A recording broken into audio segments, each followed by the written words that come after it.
Zarihuun boqotuu isaatiif dhukkuba guddatu na dhagahama. Naasuu guddaadha. Kufiinsa guddatu na dhagahama.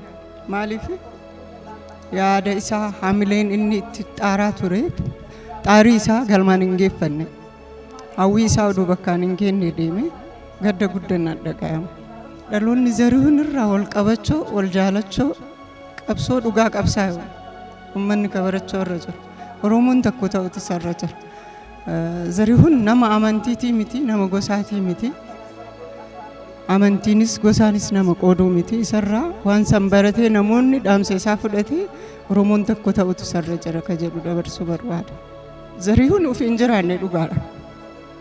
Ummataaf jiraatee nuuf jiraatee biyyaaf jiraatee kanaafuu ummanni waan isaa baratee dhugaarratti hundaa'ee dhugaan qabsaa'eetiin waan dhugaarratti hundaa'ee jiraachuutti sarara jira. Kana toomatis.